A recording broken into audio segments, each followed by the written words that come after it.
action. Okay, so Silas is in Inventables, and he's going to go to Projects, and we're going to make this easy. He's going to scroll down and go all the way down to the bottom. You kind of see all the different projects. He's going to click on All Projects on the left-hand side.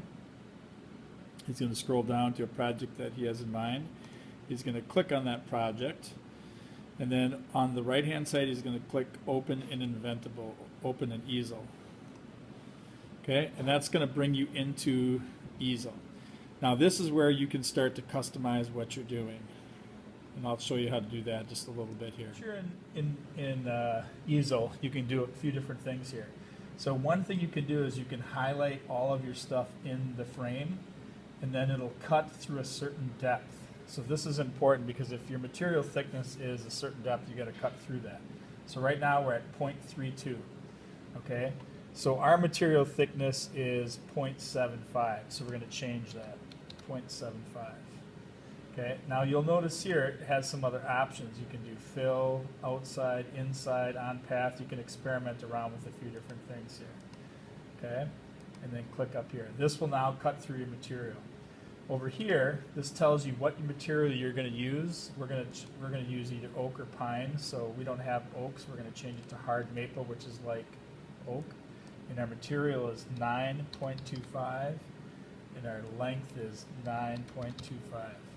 Our thickness is 0.75. When you're done, you just click, and that will change it to here. Now you'll notice this does not fit on my thing, so I've got to downsize this. So I've got to highlight this here, okay, and I can shrink this down, okay, and then I can move it over so it fits on my block of wood.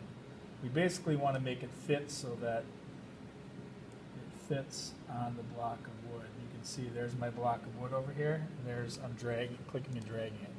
So that's about pretty good right there. And then it says you're playing in Sandbox. You'll need to make a copy. So you press that button. Now you're into the carve part of the thing, and we'll go into that next. I'll have Silas show you that. Okay, so Silas is going to show you how to secure the piece of material into the CNC machine. You can see right now we have two clamped in already, right here and here, and one on the other side. He's going to show you how to basically clamp it in. You're going to use these materials in the box, which Silas built, to help you out. So Silas is going to show us how to put that in place. So use the little shoe in the back to kind of rest it on. Then there's different keys for different depths. Okay, he's going to screw that in. You can basically see over here we have green, which is small, then blue, then red, yellow, and orange is the biggest one for thicker, bigger, taller material. So he's going to clamp that down and put it all together. Righty-tighty, lefty-loosey. And there's like a little lip on here he's trying to catch the material with, and he's going to try to crank that in real nice and tight. Perfect. So we got all four clamped in, and everything is away from the edges where our material is going to be. On to the next video. Okay, so Silas is now going to show you basically how to jog the machine over. So you're going to go up into the top, and you're going to click that little arrow on the right, which you just did. It opens up your jogging. That gives you your Z, your X, and your Y axis. So looking at the machine here, what we want to do is we want that tip right here. We want that tip right there to be over the corner. So he's going to move the X over to the left.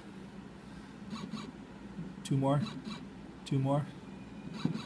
Two more. One more. Okay, perfect. And you can see that's kind of in line with the left-hand side. Now we're going to look at our Y, which move the Y down one. Perfect. And move the Z down two just to check. Okay, perfect. So that's right in the corner where we want to be. Now raise your Z up. Just make sure that you don't raise it too high, that this thing right here doesn't hit that switch. Okay, so raise it up. I'll tell you, keep going probably like 10 times. 5, 6, 7, 8, 9, 10, probably 7 more. 1, 2, 3, 4, 5, 6, 7. Okay, perfect. Perfect. Now we're going to get ready to carve. Okay, so he's going to hit the carve button up there. You might want to tap it again. Okay, so we have our material thickness. We confirm that 0.75.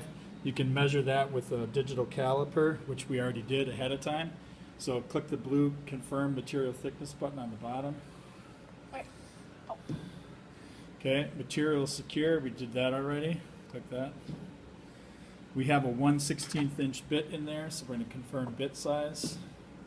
Okay, we're going to use the probe, so click the probe. And so we're going to take the Z probe out of here, and we're going to show you how to hook that up. Okay, so you're going to plug this right here into that, and you're going to put this around this portion of the router. Okay, clamps on. Up back over here, he's going to click confirm position, and clip is attached, so he's going to clip attached, and where it says no contact. So what Silas is going to do is he's going to take this little thing up under here, and he's going to touch it. He's going to go underneath here, and when I tell him to, he's going to touch that bottom of that thing. So I'm going to have you do that, and you'll see that that little contact should turn green. So go ahead and touch that bottom. Perfect. It says touch plate is in place. So now what you're going to do is you're going to take underneath, and you're going to put the touch plate over the corner, so when it comes down, it sits on that touch plate. So we're going to say touch plate is in place, and he's going to say start probing.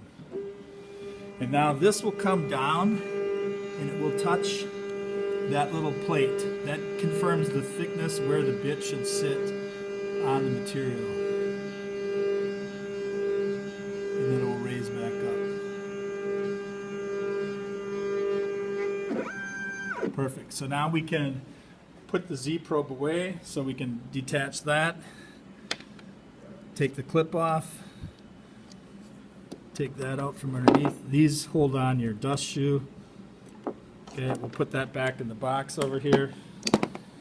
Okay, Z probe is put away. Click Z probe is put away. Okay, we set our XY 0 earlier, so we are on the point we need to be at. So we're going to say set XY 0. The dust shoe is this thing here, and so we're going to turn the vacuum on. It's going to get loud. Okay, let's say attached. Hit attached up there. Okay, the spindle is this. You're going to click this on right here. There's a little on off. And you'll see that goes on. He's going to click the spindle is on. And then don't do it, but we're going to click carve. Okay, and then here should start carving. Okay, and that's it.